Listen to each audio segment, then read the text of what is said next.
boa noite, Elton, bem-vindo. Estamos Boa aqui noite. para conversar sobre trabalho infantil, um tema que vai dar caldo. Bem, Boa noite, Marcelo. Boa noite, Padre Glênio. Boa noite, Elton. Boa noite, Marcelo. Marcelo, eu não sei se é só o meu, mas eu escutei o seu som muito abafado. agora também? Agora não, agora melhorou. Agora tá bom. Não, o filme ele passou meio de soquinho aqui mesmo, na abertura. Ok. Boa noite, comunidade, né? Como diriam os noite. tribalistas, né? Bom dia, comunidade. Né? Boa noite, comunidade, né? Bem-vindos aí nesta noite fria para falarmos de um assunto muito quente, infelizmente, um assunto que as pessoas não costumam falar nas comunidades, mas que existe muito. Nós temos aqui conosco um querido, um filho, assim, né? Porque filho é gerado no coração da gente, faz parte da gente. O Elton chegou aqui de mansinho, né? A Aline trouxe ele de mansinho, e ele agora faz parte da nossa comunidade, com muito carinho, trabalha na nossa Pascom, mas, acima de tudo, é um profissional competente, trabalha aí. Depois o Marcelo pode falar direitinho, né? O Marcelo já trabalhou com ele, ele faz parte do projeto Integração, porque ele é assistente social. Então, me ajuda muito nas questões de adolescências do projeto. Pois é. Um homem de comunidade, nascido aqui na nossa comunidade, que eu digo nossa comunidade, é no Capão Redondo. Se existe alguém da comunidade, é o Elton. Depois ele vai falar um pouquinho do lugar onde ele foi criado, né, ali no Capão, naquele espaço ali bacana, e trabalha com essa questão mesmo da assistência social. Fico muito feliz porque ele é prata da casa, como muitas outras pessoas que já passaram aqui no bate-papo, que são pessoas integradas à vida da comunidade, que podem oferecer um pouquinho, né, daquilo que conhecem, que trabalham para além das questões religiosas, questões sociais, que são tão importantes quanto, né? Eu estava dizendo hoje na reunião do Conselho Paroquial, né? A gente está distribuindo comida para o povo, para os nossos irmãos de rua, né? E aí a Aline, que é a esposa do Elton, também estava no Conselho, o Marcelo também estava no Conselho, e a gente dizia que as pessoas estão com frio, né? Descalças e com fome. Eu falei, não tem jeito nem de pensar em rezar se a pessoa está descalça, com frio e com fome, né? E aí penso também que uma criança explorada, né, pela sociedade, que deveria acolhê-la, uma criança explorada pela sua própria família, que deveria cuidar dela, como que uma criança dessa crescendo, cresce sabendo que Deus é Pai. Com certeza vai correr de Deus, porque um pai desse ela não quer de novo, não, na vida dela. Vamos apresentar o Elton aí, Marcelo, depois eu falo com a comunidade. Bem, o Elton, que vocês conhecem, já tem fã-clube, já tem gente aqui escrevendo que você é lindo. A Eliana dizendo que está doida para te ouvir.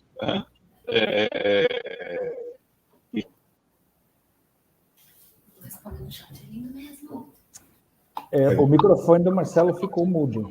Não sei, ele desligou sozinho aqui. Sim. Bom, o Elton é assistente social, né, e trabalha com crianças em conflitos com a lei, né? A empresa que ele trabalha com, né, o órgão que ele trabalha com medidas socioeducativas. Imagino o quanto que deve ser difícil, Elton, você pegar crianças com toda a pureza de criança que não estão tão puras, né? Que já estão, né, vendo maldades ou cometendo maldades. Primeiro, obrigado pela sua coragem de trabalhar com isso, né? De lidar com essas questões que não, né? Então, conta um pouco para a gente, Elton, a sua experiência com lidar com estes menores, né? E com esta questão do trabalho, se você tem visto isto que tem a ver com o trabalho, com a exploração das famílias, né? Dá um panorama do que você vive para a gente. Boa noite, pessoal. Boa noite, paroquianos. Meu nome é Elton, né? Como o pessoal me apresentou, sou assistente social. Hoje estou gerente, né, de um serviço de medida socioeducativa, como o Marcelo falou, né? Trabalhamos com criança, com adolescentes e jovens em conflito com a lei, né? Que cometeram algum ato infracional, né? Não grave, né? Mas um ato infracional onde a gente vem trabalhar a autonomia desse jovem, né? Inserir ele de novo na sociedade, como diz o judiciário, né? Isso é a fala judicial, né? Trazer ele de novo para todos os trabalhos que ele possa ser realizado com ele, escolarização, falta de documentação, né? Sessão em curso, capacitação, então, e autoestima também é o que a gente mais trabalha com esses adolescentes, né? Hoje falar sobre trabalho infantil é muito engraçado porque vai de encontro com o meu trabalho também com esses adolescentes em conflito com a lei, que a grande maioria justifica, às vezes, o ato infracional, né, porque ele quer trabalhar. E não tem espaço para o trabalho para ele nesse momento de qualquer outra coisa. Então, ele acaba cometendo ato infracional, a justificativa dele comete o ato infracional para trabalhar, né, para conseguir aquilo que ele quer, né. E aí a gente vai explicar para ele o que é trabalho, né. Trabalho infantil é toda forma de trabalho realizado por criança e adolescente abaixo da idade mínima permitida no Brasil. A idade mínima permitida no Brasil para trabalho é 14 anos com a lei do jovem aprendiz, né? Temos uma lei chamada Jovem Aprendiz, onde essa lei protege o jovem e o adolescente do trabalho, porque trabalho é caracterizado todo aquele direito que nós temos de trabalho. Fora disso, se você não tem esse direito, você está sendo explorado, né? Então, por isso que até os 13 anos, nenhuma criança deve estar trabalhando, mesmo como jovem aprendiz. Por isso que tem a lei que protege o adolescente. Então, a partir do momento que ele entra no jovem aprendiz, ele tem a carteira assinada, todos os direitos trabalhistas resguardados. Então, aí sim é caracterizado um jovem aprendiz. Abaixo disso é a exploração do trabalho, do trabalho infantil, onde o adolescente ele está sendo explorado por causa da sua mão de obra barata, né? Porque, querendo ou não, o jovem aprendiz ele vai estudar e trabalhar ao mesmo tempo, né? A gente não vale a pena. Desculpa, falar, mas Marcelo. aqui não sei se é uma coisa que todos conhecem, né? Jovem aprendiz, ele é contratado de empresas via uma instituição, né? Ele precisa estar estudando e Sim, porque uma jornada de trabalho, acho que de 6 horas no máximo. isso, o jovem aprendiz ele é o quê? Nada mais é do que não precisa estar numa instituição igual a minha, ele pode estar estudando e procurar ser jovem aprendiz, né? Ele vai trabalhar 6 horas ao dia e essas horas ela não pode atrapalhar o seu estudo. Ele tem que estar totalmente estudando, porque nesse jovem aprendiz é cobrado dele escolarização, nota e tudo mais. Então, o jovem aprendiz ele vem justamente para segurar que o adolescente ele não saia da escola, porque aí fizeram uma junção muito, eu falo assim, muito importante, que é, antigamente os jovens paravam de trabalhar, paravam de estudar para ir trabalhar, né, em período integral. Então ele acabava não se formando. Então a gente tem muita gente na época do meu pai para cá que são não alfabetizados completamente, não tem escolarização completa, justamente pela essa justificativa, que eu tive que trabalhar, né? Então, aí o Estatuto da Criança e Adolescente, né, o ECA, ele vem justamente para fazer essa proteção integral do adolescente, que ele tenha direito à escola e também a aprender um trabalho. O jovem aprendiz é justamente aprender a trabalhar, né? Aprender o que é esse mundo do trabalho, né? Mas com todos os seus direitos resguardados, carteira assinada, conta quanto tempo de contribuição também. Então, é uma lei que veio para realmente trazer que o jovem ele permaneça na escola, né? Permaneça na escola mesmo trabalhando, né? São 6 horas por dia, geralmente é o contraturno do horário escolar, né? Perto de casa, geralmente eles tentam trazer muito mais perto de casa, não para ser longe de casa, mas que o jovem ele consiga conciliar os dois. Caso isso esteja atrapalhando, ele não fica no jovem aprendiz, geralmente o pessoal quer o contrato para que ele continue estudando ou encaminhe ele para outros lugares, né? Perfeito. Elton, no Campo Limpo, sei que você não está preparado para isso, mas se você tiver, dá essa dica. Existe alguma instituição onde o jovem possa se inscrever para ser jovem aprendiz? Sim, aqui no Campo Limpo tem bastante empresas que já contratam jovem aprendiz, né? Através do site, tem o site, né? Acho que o pessoal muito conhece, que é o Nube, né? CCE, né? CE, né? Tem Isso vários outros aí sites. Tem vários sites que já tem essas vagas predestinadas, onde ele faz um pré-cadastro e já os encaminham para isso, né? Tem as fábricas de cultura que também estão contratando jovem aprendiz, que tem aqui no Campo Limpo, né? Bastante empresas já contratam, né? Então, acho que... E a própria escola já faz a divulgação. Muitas escolas eu vejo que faz a divulgação desse jovem aprendiz para os seus adolescentes, não só fazendo a invasão, né? Invadindo do âmbito escolar. Porque geralmente o que mais acontece é ou você trabalha ou você estuda. É uma escolha muito dura para o jovem, né?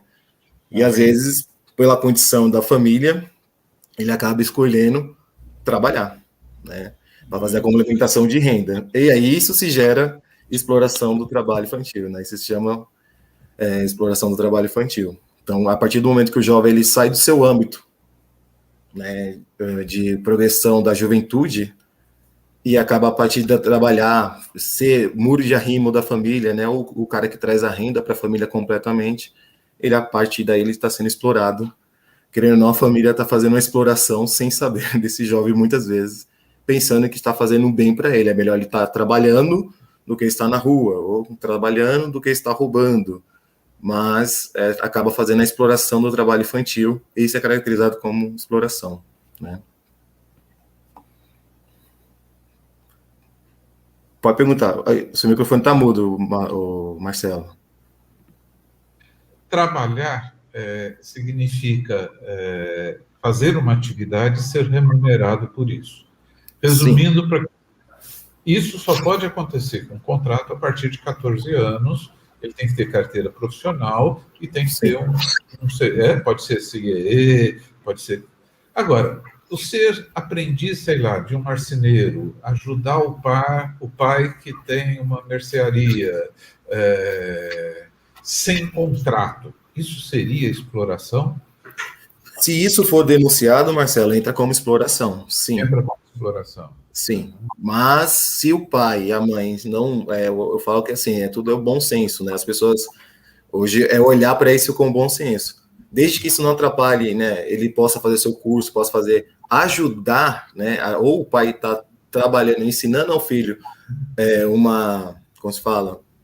Uma forma de trabalho, isso não é exploração, mas fora disso, por causa dos nossos estatutos ECA, a nossa Constituição Federal, tudo isso caracteriza como exploração do trabalho infantil, porque a mão de obra é barata. Ele não, se ele está na mercearia com o pai dele e não está recebendo, né, mesmo que seja do pai dele, né? Então, se for pela lei, mas eu acho que tudo é explicável. Se ele está trabalhando, pagando curso, essas coisas, e o pai ele continua na sua vida progressa de estudo, de curso, essas coisas, não caracteriza, né? Mas se não está registrado, vai caracterizar da mesma forma como um trabalho, exploração da mão do trabalho infantil. Espera um pouquinho só, padre, que eu já te passo. É que a segunda vez que o Elton fala, eu vou dar essa dica para a comunidade. Ele fala Estatuto da Criança e do Adolescente. Isso é um estatuto, mundial. Procure no site, leia com seus filhos, é um documento muito legal, né? Eu acho que é um documento que toda família brasileira deveria ler, né? O ECA, né, ele foi promulgado no Brasil em 1990, né? Hoje ele está completando 30 anos. E vem passando por algumas formulações. Acho que é um dos livros que a gente tem que ler, porque lá não é, como todo mundo fala, ali só traz direitos, não, traz deveres também, né? Todo direito tem dever, né? Então, e todo dever tem seu direito. Então, acho que a gente tem que quebrar um pouco esse mito, esses paradigmas de não vou falar com meu filho ler esse negócio não, que ele vai vir cheio dos direitos para cima de mim. Mas ele tem os deveres a fazer para contribuir para que aquele direito seja válido para ele, né? Então, acho que é bem isso. Acho que tem que conhecer o ECA. O ECA é uma coisa muito bacana de se conhecer. E tem lições ilustradas, bonitas, que as crianças mais novas... O padre queria falar? Não, eu acho bacana que durante... Bem, primeiro, depois eu vou saudar a comunidade, que eu fiquei de saudar a comunidade e não saudei ainda a comunidade aqui, enquanto o Elton toma uma água, que já começou a aquecer o assunto, bacana. Mas o Elton falava comigo durante a semana né? O Elton faz as transmissões também, as nossas, durante aí a semana, e ele falava sobre a importância do cumprimento da Constituição brasileira. Se a Constituição brasileira fosse realmente cumprida, não precisaria desses estatutos paralelos, certo, Elton? É isso que você falava, Sim, né? Sobre os menores, né? Sim, a Constituição, ela traz tudo isso, né? Os estatutos foram surgidos do idoso, da criança, do jovem, do adulto, né? Que tem até estatuto do adulto, por causa disso, porque as leis não são cumpridas, né? Então, vem os estatutos, os pensadores, para que faça essa lei seja cumprida da forma integral que ela é, né? Muito bem. Quero saudar a comunidade aqui, enquanto o Marcelo e o Elton tomam uma água. Tem bastante gente conosco já, né? Nós temos aqui, pelo menos no YouTube, 30 aparelhos ligados. Eliana Rocha está com a gente, a Regina Célia, a Regiane Aparecida, o seu Clóvis, Tobias, grande abraço, saudade de você, da sua esposa, Tobias, lá de Itapecerica, da Serra, né? Faz parte do nosso CCC diocesano, né? Um grande abraço. Liege, não sei se a Liege está aqui em São Paulo, se a Liege está lá no Nordeste, porque ela tem casa lá no Nordeste, depois fala um pouquinho, Liege, com a gente. Eliana Rocha, muito bem. O Rochinha mesmo está aqui, né? Eu chamo ele de Rochinha, às vezes o pessoal precisa saber, né? Porque tem uma portuguesa aqui da nossa comunidade que chama ele de Rochinha, ô Rochinha, né? Então, com muito carinho, né? Um beijo para a dona Júlia. A família do Lucas, da Cris, família, a Simone, que está aqui na nossa cozinha fazendo pão, o cheiro está aqui, ó, tomando conta daqui, né? Simone, o Rogério, a Dulcineia, né? Tá o pessoal aqui, a Gabi fazendo pão com a gente. A Silene, a tia Silene, o Lúcio, José Alberto, a Marinalva, né? Parabéns, Marinalva, o netinho novo. Pois é, já saudamos ela essa semana. Ela e o Sandovaldo, né, de netinho novo, Theo, né? Maria Aparecida Oliveira, Dona Sônia, Maria Geralda. Você conhece uma tal de Aline Pigozzi, Elton? Conheço. Conhece, muito bem. A Aline é a esposa do Elton, nossa coordenadora da PASCOM, uma das grandes responsáveis por este nosso bate-papo e, enfim, das transmissões que fazemos.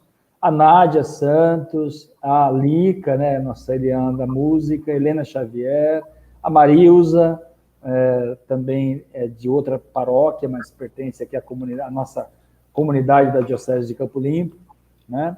E depois o Marcelo entra aí, porque a família do Lucas já faz um comentário, também o Lúcio faz outro comentário, Lúcio também, Andressa Ponciano, com certeza o seu Ponciano, Dona Francisca devem estar por aí assistindo, o Valdeli, né, um beijo, Valdeli Conceição, uma família querida também da Pastoral Familiar Diocesana, são os coordenadores da Pastoral Familiar Diocesana aqui no Campo Limpo, na Forania Campo Limpo, né? A Liege dizendo que está em São Paulo, muito bem.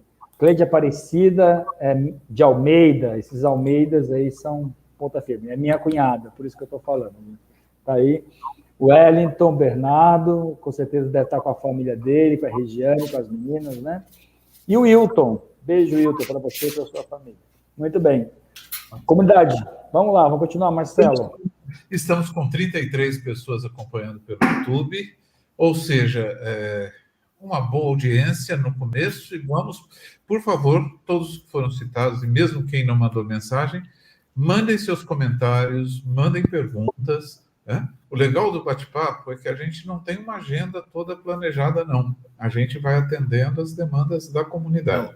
É um bate-papo, né? Não é uma aula, é um bate-papo. O Lucas falou da questão da internet, né? Eu acho que melhorou. O meu fone estava dando problema no microfone. Melhorou o som aí?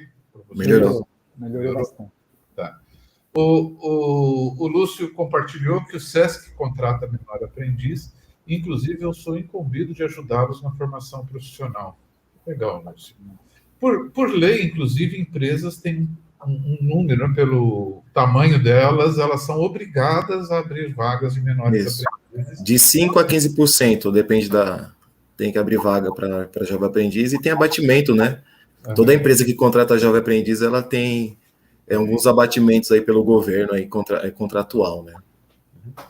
Eu sou do tempo, né? Sou velho, né? Você sabe disso, né? Eu sou do tempo que tinha menor aprendiz, que era contratado via o Sistema S, né? Senai, Senac, que dava os cursos de formação, que equivalia ao ensino médio e permitia que as pessoas trabalhassem, né? Não sei se ainda tem Senai, Senac, eles ainda cumprem cotas de aprendizes? Não. Sim, ainda cumpre cota.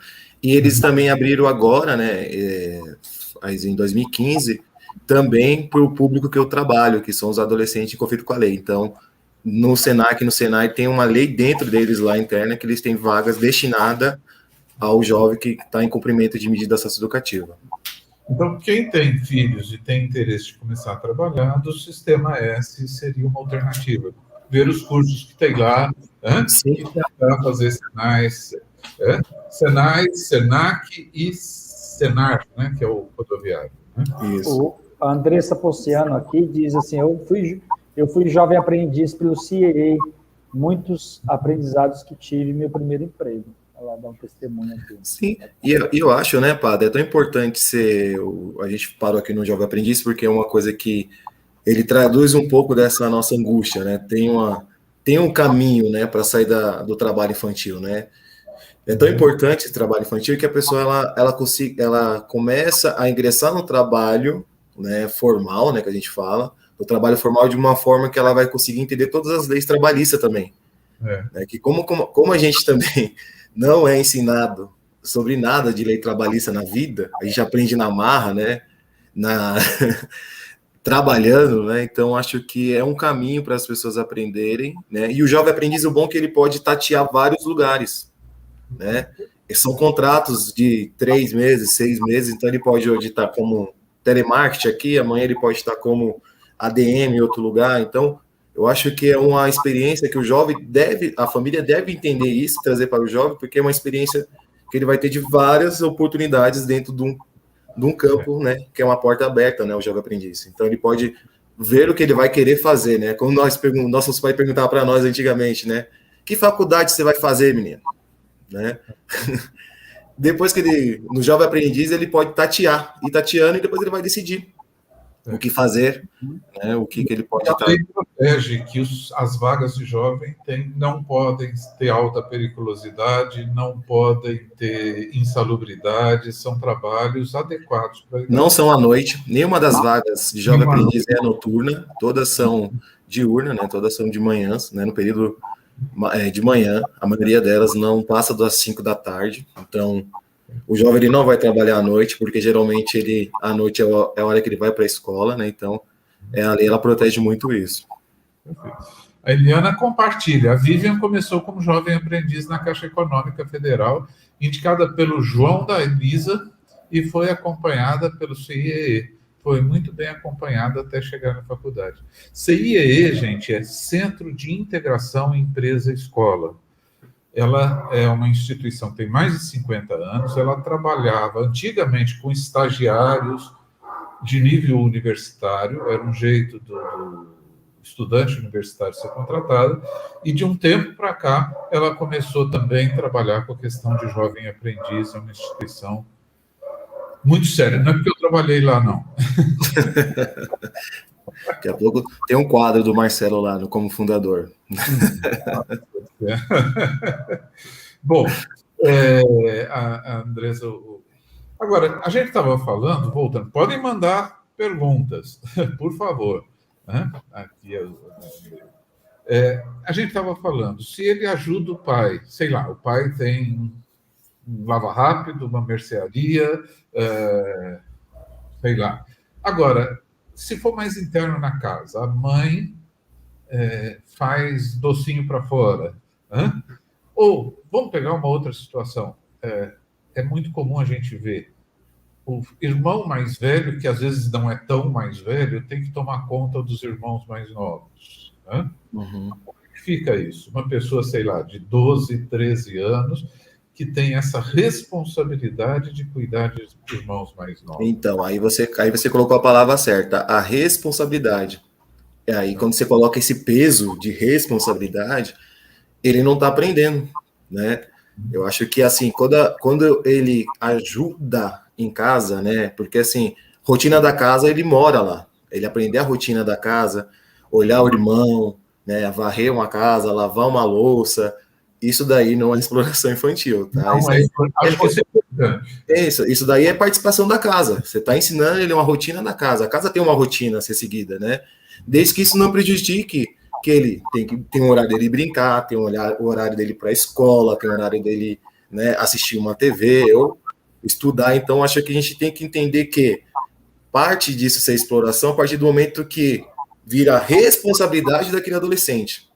É uma coisa intransferível, né?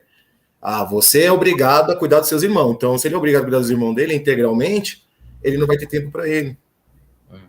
Né?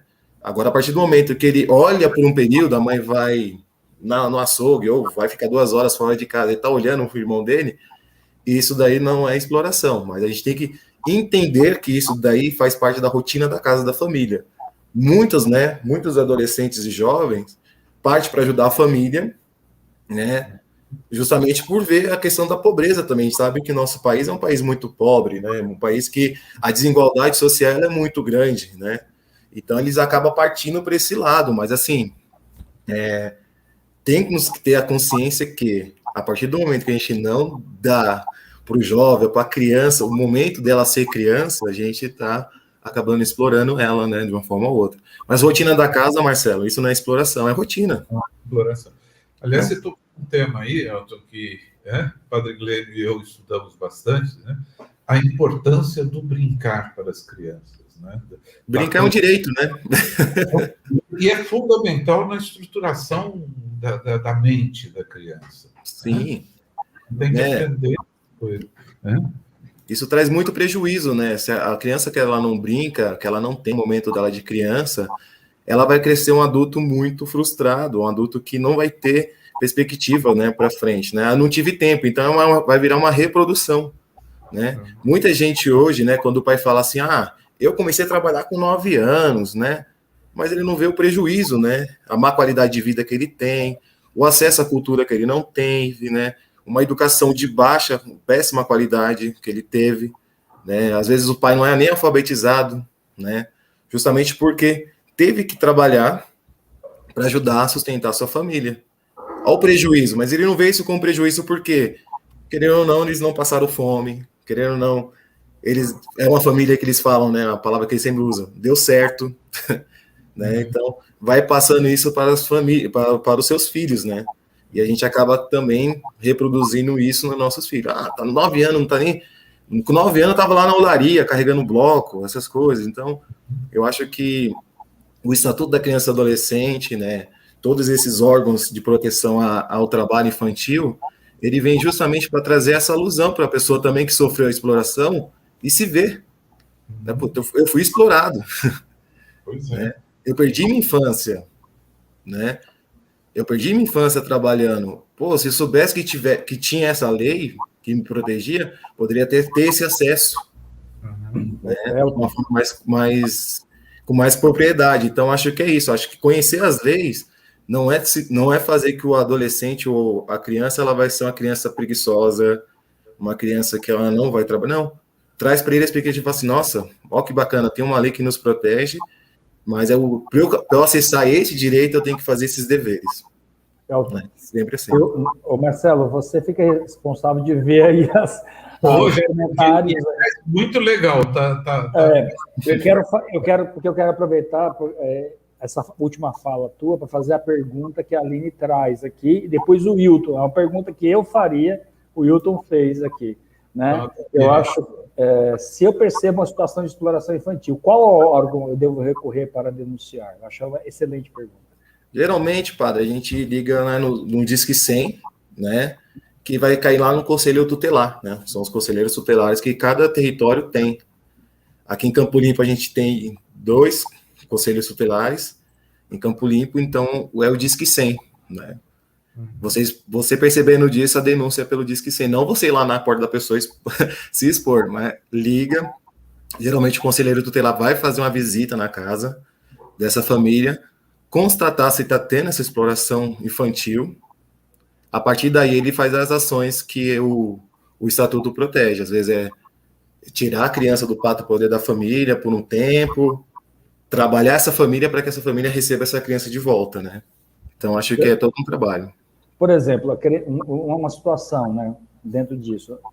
Uma criança, por exemplo, que eu tô no carro, a criança chega e quer me vender alguma coisa, por exemplo, no farol, certo? Bem, não sei. Estou nessa situação. Uhum. Ligo para o 100, falo, olha, tem uma criança assim no farol. Dá o endereço de onde a criança está vendendo bala no farol, tudo que aí o pessoal, o conselheiro tutelar vai passar lá. Porque ele vai investigar se realmente está tendo exploração, se não está, o que é. Então, seria isso. Sabe por quê? Porque é uma situação que me irrita muito, assim, eu fico muito irritado e angustiado. Toda vez que uma criança chega, por exemplo, no farol, para mim, isso é uma questão minha, tá, gente? Então, cada um tem a sua opinião. É uma coisa...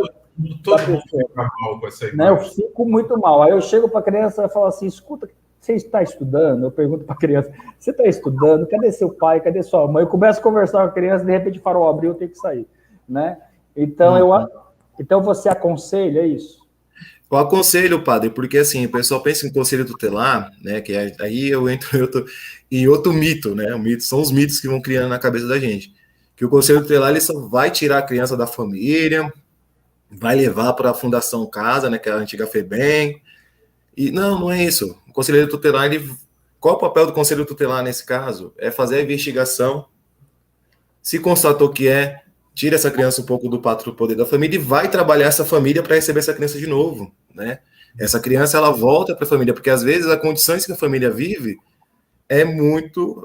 a mãe está trabalhando, não sabe que o filho está no farol, né? Muitas vezes das crianças que estão em farol, né, nos faróis, a mãe não sabe onde ela está, porque ela sai para brincar, às vezes vai para o farol pedir moeda, né, que hoje agora o pessoal tem aqueles cartazinhos, né, tô com fome, às vezes a mãe nem sabe. Isso aconteceu com um adolescente nosso lá, a mãe dele passou no farol e viu ele, com a plaquinha, estou morrendo de fome, me ajude minha família. Ela desceu do ônibus e foi atrás dele. Não, aconteceu comigo isso, um primo meu, que assim, família muito grande, ele estava no farol isso há muito tempo atrás. E quando eu vi, ele estava vendendo bala no farol que eu estava parado, né? Eu olhei e falei o nome dele, ele pegou a bala e correu. Né? Foi o que aconteceu com esse jovem. Ele correu, eu cheguei em casa, tal, conversei com os meus pais, né? E aí eu falei, você só sabia que tal? Não, peguei o telefone e liguei pro meu primo, que ele é meu primo segundo, na verdade. Né? Uhum. E liguei, ele falou, não tô sabendo, tal, enfim. Aí, enfim, se caminhou, mas aconteceu comigo. Mas eu aconselho, padre, ligar pro Disque 100, sim, porque muitas vezes a mãe não sabe onde está o filho, né? Às vezes não é a família que está explorando, às vezes a criança está lá. Então, acho que a denúncia, ela traz muito mais investigação sobre isso, né? Então, acho que ir pelo meio certo, né, pelo caminho certo, é interessante para isso, né? Então, Disque 100, falar com o conselho tutelar, dar o endereço, o pessoal vão lá e vão fazer essa investigação. Legal. Enquanto o Elton toma água, Marcelo, dá uma olhada nos comentários anteriores aí, por favor. Tem coisas aqui. Primeiro, alguns relatos. Né? A sua própria cunhada, a Cleide, meu primeiro emprego foi através do CIE, na Caixa Econômica Federal. Né? O José Ponciano, eu fui aprendiz pelo Senai, onde concluí o ensino fundamental e um curso profissionalizante. O Zé Alberto coloca, comecei a trabalhar com 9 anos vendendo cocada para ajudar nas despesas da casa. Com 10 anos, fui trabalhar na boia fria, corte de cana, panha de algodão, etc. Com isso, os estudos foram ficando de lado. É a realidade, né, José? E Marcelo, quem falou foi o José, né? José, esse trabalho de boia fria, corte de cana, tem uma lista que estão como considerados os piores trabalhos infantis do Brasil. Depois eu até posso socializar esse documento. Esses daí são os que entram. O que mais explora a criança e adolescente no Brasil ainda é o corte de cana, a agricultura no Brasil ela é o que mais explora as crianças e adolescentes. Essa mesma que está roubando as terras dos índios, Sim. As carboarias, que a gente Sim. tem muito por este Brasil afora. Agora, Zé, desculpa, a gente tem que estar atento nessa coisa que pode ser que seja a criança desobedecendo, mas a gente vê no farol muitas vezes a mãe ou os pais sentados embaixo da árvore fazendo o filho pedir, né? Ou vender. E eu já acompanhei um caso onde havia pais que alugavam os seus filhos para a pessoa pedir na rua, né? Ou seja, então acho que é legal ter esse canal do Disque 100, né? Que eu saio. Do Disque 100 para a gente... Isso. Com certeza. Funciona bem, coisa assim, eles vão investigar direito, se a criança estiver desobedecendo, vão falar com os pais, se os pais estiverem explorando, eles vão proteger a criança. A gente pode ligar tranquilo, diz que sim? Pode ligar tranquilo, sim. Eu acho que é um caminho. Acho que as coisas no Brasil, né, infelizmente no Brasil só funciona se a gente usar. Né? Às vezes é sucateado porque não tem a denúncia, não tem. Então, se a margem de denúncia ela for uma coisa alta, eles vão melhorar esse acolhimento, esse atendimento e esses encaminhamentos, né? Então, acho que basta a gente usar os caminhos certos. Às vezes, muita gente nem sabia que tinha esse caminho de denúncia, né? É igual o Padre Glênio, às vezes olha a situação, fica revoltado, mas não sabe o que fazer. Né? E não saber o que fazer, às vezes, a gente não denuncia, né? Então, a denúncia ela vai ajudar que esses meios, esses canais, eles se reformulem para essas coisas, né? Que invente uma nova lei para que ele funcione melhor. Então, acho que é ir usando até que essa coisa funcione de uma forma que a gente gostaria de acompanhar, né? Geralmente a gente nem acompanha, né? O conselheiro tutelar, né? A gente fala de conselho tutelar, ele é aclamado por eleição. O conselho tutelar no bairro, né? Do bairro. Se faz uma eleição e ele é escolhido. Ele é eleito. Muita gente nem sabia que tem eleição para o conselho tutelar. Né? Então, e quando é delinquência, né? A sua área, você trabalha com medida socioeducativa, né? Um adolescente, um menor que está sendo usado como aviãozinho. Né? Aviãozinho no sentido vender drogas, entregar drogas. É o mesmo Disque 100 que a gente denuncia. É o mesmo Disque 100. É o mesmo lugar. Né? E geralmente esse adolescente, se ele for pego, ele vai ir para a Fundação Casa, né? Então, ele vai cumprir medida com a gente lá, né? Então, acho que a denúncia, a denúncia só vai funcionar se a gente continuar denunciando. Não adianta a gente olhar, às vezes, e não fazer a denúncia. É o caminho. A pergunta que o Wilton faz é a pergunta que eu faria, mesmo ainda, né, nessa linha. Ele diz assim, crianças que entram na base futebol, né? Lá no futebol, na base, para jogar, seria um trabalho infantil?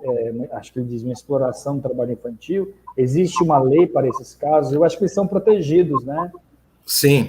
Não tem? Tem a lei que protege, né, crianças que estão na base de futebol. O ECA está junto nisso, então acompanha muito, né? O ECA já promulga lá que é exploração, mas o futebol em si, né, na base dos clubes, ele só pode fechar contrato a partir dos 14 anos. Exato. Adolescente. E parece que também, por isso, os clubes ampliaram a ideia com o ECA, né? Me parece, estou falando aqui como leigo mesmo, como um achômetro, né? Por acompanhar o futebol, eu gosto muito de futebol, né? Então, eu acho que os clubes, eles ampliaram a ideia, né? De que ele tem que estudar, não é? Tem que dar um lugar para ele dormir, ele tem que dar, né, alojamento, o pai tem que acompanhar, a mãe tem que acompanhar, né? Tem toda uma preparação. E o adolescente, e quando ele é abaixo dos 13 anos, eles ficam como se fosse a escolinha de futebol. A escolinha de futebol. Isso. E aí eles viram bolsista, né? Aí entrando como bolsista, aí não é caracterizado o trabalho infantil. Legal. A família que assina o contrato, tá? A família que é responsável por esse adolescente lá, nesse ato do contrato. Marcelo, faz as outras perguntas aí, vamos lá. Não é pergunta, é comentário que vem depois, né? O José continuou, né? Zé continua, né? Voltei a estudar com 21 anos, fui o primeiro a cursar uma faculdade na família e me formei aos 33. Parabéns. Parabéns. O Clóvis traz: Elton, a evasão escolar, a miséria e a fome são combatidas por aqueles que assistem os jovens, crianças e adolescentes. A evasão escolar, entendo bem, mas a fome e a miséria me deixam duvidoso. Então, Clóvis, a fome e a miséria é uma das nossas... Continua aqui. Já que no passado a colaboração à renda familiar era absolutamente normal e louvável. Por favor, fale sobre isso. Então, na verdade, louvável era porque, assim, a gente tem que entender que, assim, as épocas, né, da questão do trabalho infantil. O trabalho infantil ele sempre foi, desde da lei do ventre livre, as crianças vêm sendo exploradas, né? Então, a gente tem desde 1827, a gente vê as crianças sendo tratadas como mini adultos, né? E elas trabalhavam para complementar a renda. Isso no Brasil sempre foi normal. Olhar isso como uma coisa normal. Só que vimos que tem um prejuízo, né, nessa questão, né? A complementação de renda com crianças elas são muito mais frágeis, morriam em fábrica.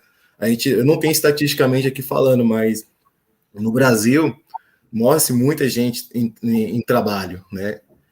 Trabalhando, imagina sendo criança, né? Então a gente tem que tomar cuidado. A lei ela vem justamente para quê? Se reconhecesse a criança como criança, primeiramente, as primeiras leis, né? Com os códigos do menor, né? Que não tratava a criança como criança, né? Então as leis elas vêm para tratar a criança como criança, ter o direito de brincar, estudar, né? A fome e a miséria é uma coisa que a nossa divisão de lucro nesse país, a gente já vê que ela é muito desigual, a desigualdade é muito grande. O padre ele começou falando justamente disso, né? E que a pessoa com fome, a pessoa com frio, ela não vai conseguir rezar. Imagina estudar, né, padre? Então, o combate à fome e à miséria é muito mais a gente fazer, igual eu falei, pegar as leis e começar a ir atrás dessas pessoas que a gente elege, né? Para promulgar essas corrupções, essas coisas. Então, a gente tem que ir muito atrás desse pessoal para fazer esse combate, essa erradicação à fome no Brasil, né? Porque, assim, muito dinheiro são desviados, muitas coisas são feitas e justificar, né? Às vezes a gente tem a maneira de justificar, assim, meu filho trabalha para complementar a renda de casa, porque ele come também. Mas ele vai ser um adulto que não teve infância, vai perder muita coisa, né? Então ele vai crescer às vezes sem alfabetização, sem ter estudado muito bem, com dores no corpo, psicologicamente abalado. Então a gente vai entender muitas coisas. O Marcelo é psicólogo, pode me ajudar bastante. Como isso prejudica cognitivamente, né, o adolescente, né? Então acho que justificar, né, complementação de renda com o jovem trabalhando no seu período integral, tirando ele totalmente da vida de adolescente, de criança que ele tem que ter nesse período para se desenvolver como ser humano, né, como pessoas, né? Então acho que isso que é o ruim, né? Pensar dessa forma, esse que é ruim, né? A fome e a miséria a gente só vai combater quando o dia que a gente conseguir acompanhar totalmente nossos legislativos, cobrar da forma mais decisiva, né? Ir para as ruas, ir para frente desses estabelecimentos onde estão os deputados, os prefeitos, fazer cobrança mesmo. Acho que a gente consegue erradicar bastante coisa. Se a gente cobrar firmemente, não apenas olhar e não falar. Não estou falando que é o caso do Clóvis, mas assim, acho que a gente deixa muito a desejar quando cobrar o direito, né? A gente deixa muito a desejar na cobrança do direito, né? É a questão da realidade que a gente tem que pensar nas escolhas, mas sem esquecer. A criança precisa de um tempo de brincar, de lúdico, de imaginação. E apesar de que tem outros problemas hoje que a gente até já conversou, algumas delas não brincam, né? Ficam lá digitando e vendo filminho o dia inteiro, que é complicado. Sim, a gente tem que entender que a escola, né? A escola ela faz a educação, né, do adolescente do conhecimento, né? A educação, as outras educações é de casa. Então, a gente às vezes também cobra a escola para o filho ser bem educado, né? Então, a gente às vezes faz inversão das coisas, né? Então a gente tem que entender também qual é o nosso papel dentro dessa sociedade, né? A gente vê crianças no farol, qual é o nosso papel? Ah, né, tadinho. Vamos denunciar, vamos lá, diz que 100, vamos ver como que vai funcionar isso, né? E são pequenas ações que vai fazer a mudança, né? Então, o Estatuto da Criança e Adolescente, tem aqui no Campo Limpo, tem o Fórum da Criança e Adolescente Campo Limpo, onde as crianças são os protagonistas desse fórum, onde traz os deveres, os direitos, as coisas que eles gostariam que estivesse aqui no território. Então, às vezes, é escutar essa criança e adolescente também para que as coisas funcionem de uma forma melhor, né? Aliás, tem aqui acompanhando, e eu quero aproveitar a presença dele, o Pedro, né? Ele está dando só boa noite. O Pedro já esteve aqui no bate-papo com a gente, ajudou no bate-papo sobre adoção, né? Sobre direitos, né? Ele trabalhou é advogado, trabalhou muito com produção cultural. Daí a gente fica pensando, e uma criança que vai trabalhar e fazer uma novela durante 8 meses, etc. É bonitinho, a gente gosta de ver em cena, mas isso não seria uma exploração de menores?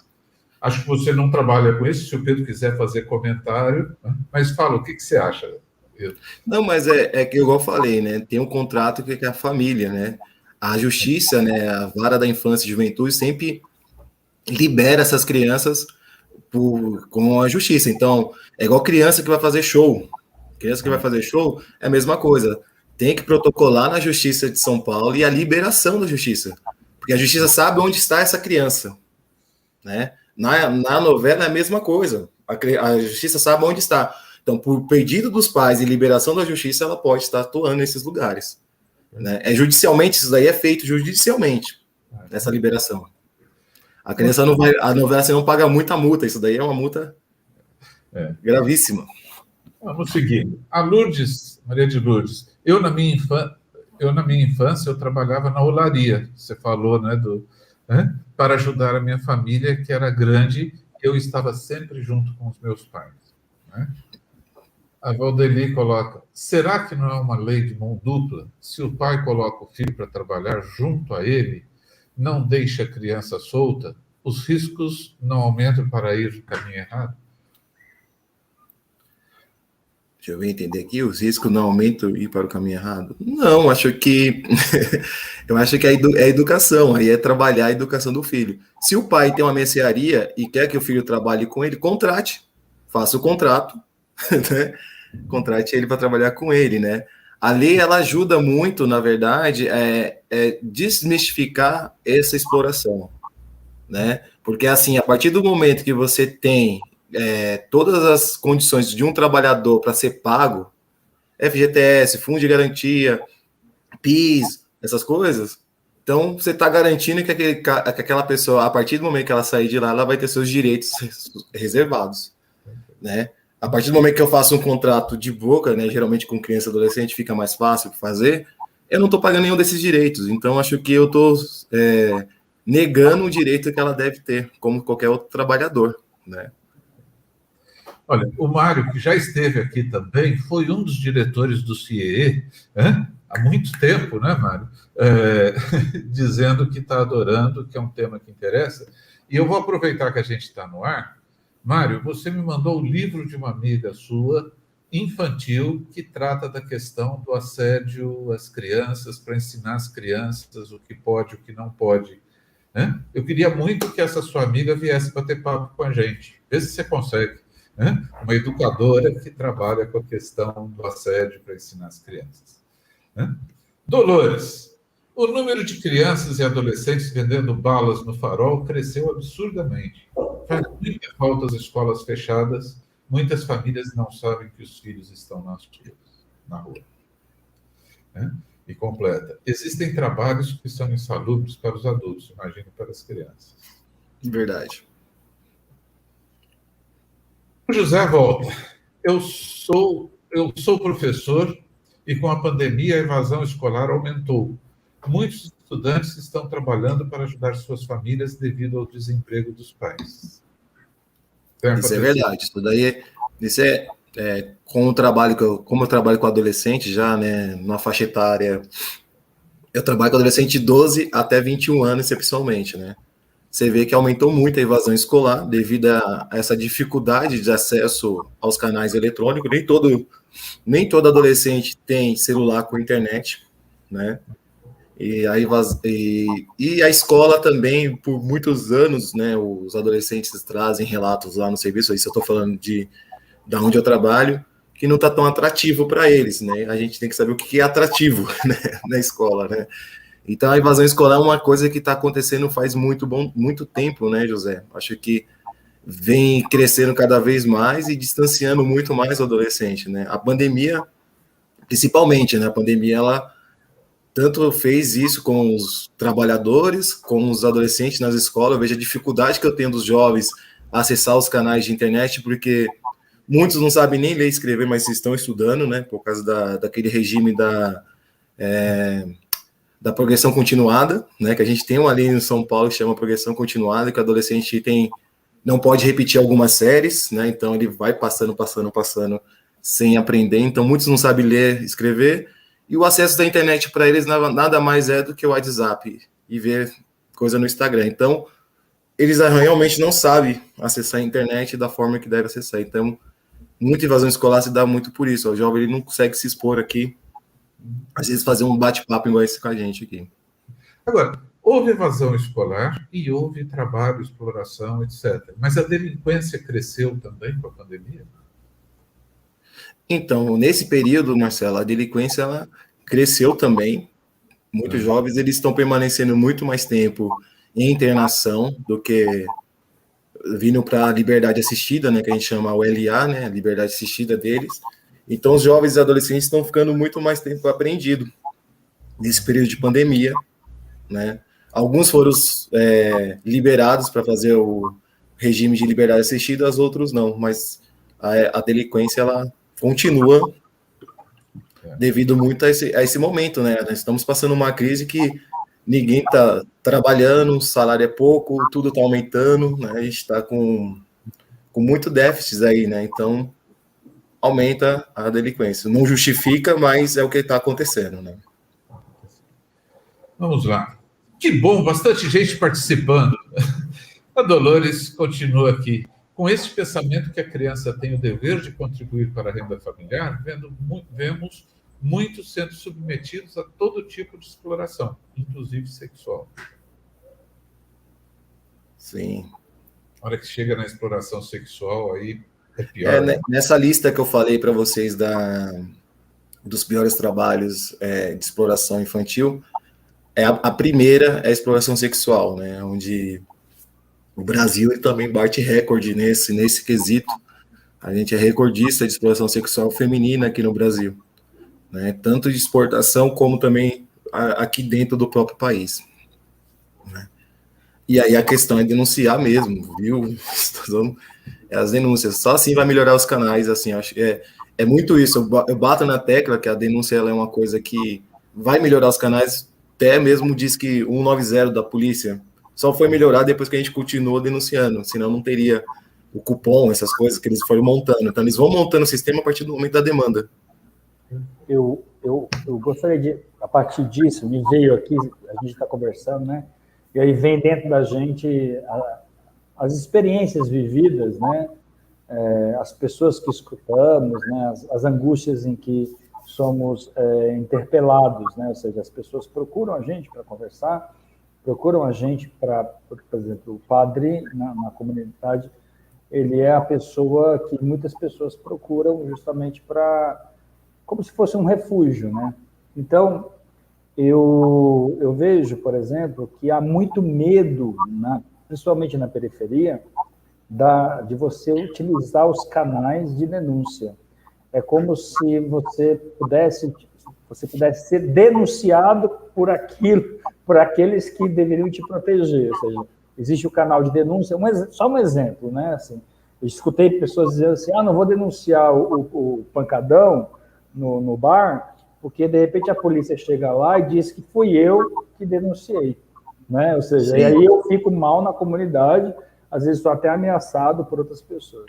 Tá. Então, esse mito, ele também é mito de que eu não posso denunciar, ou o medo, ou não a utilização do canal da denúncia, ele vem, uma coisa que parece-me, eu não sei, porque eu nunca morei fora da periferia. Eu nasci na periferia, vivo na periferia, me formei na periferia, sou da periferia, estado da periferia, o tempo todo na periferia. Então, da periferia eu conheço. Então, me parece que a não utilização desses canais de denúncia é porque as pessoas têm medo, não é? Porque existe também um poder paralelo e também existe um poder underground, ou seja, existe um poder embaixo daquele poder, onde não se pode confiar. E você deve lidar muito com isso, com as situações, né, Elton? Sim. E aí a gente usa um canal, padre, chamado de denúncia coletiva, né? Que aí a gente vai usando os fóruns e vai fazendo denúncias coletivas em nome de um fórum, né? Dependendo do tipo de denúncia, né? No caso dos nossos jovens adolescentes que eu atendo lá, a gente geralmente faz denúncia de violência policial, no caso, vamos dizer assim. A gente não faz individual, a gente faz coletiva justamente para não identificar o jovem adolescente que está fazendo a denúncia, né? No caso de pancadão na comunidade, se você for denunciar, milhões de gente liga, né? Pode ser que o policial jogue lá, o seu vizinho lá te denunciou, mas é jogada do policial, né? Porque geralmente, que é uma coisa que incomoda coletivamente, muita gente já ligou, né? Eu já ouvi vários adolescentes dizer assim, vejo meu pai, sei lá, a gente está falando aqui das denúncias, eu estou falando dos canais agora de denúncia e os medos, né, que as pessoas têm de fazer essa denúncia, porque eu vejo que você tem insistido de maneira muito sábia e você trabalha com isso, né, de usar o canal da denúncia. Dizer assim, eu tenho medo de denunciar meu pai, ou eu não denuncio, eu vejo que existe lá naquela família um abuso e não denuncio porque tenho medo do que pode acontecer comigo, com a minha família, tal, não sei o quê, né?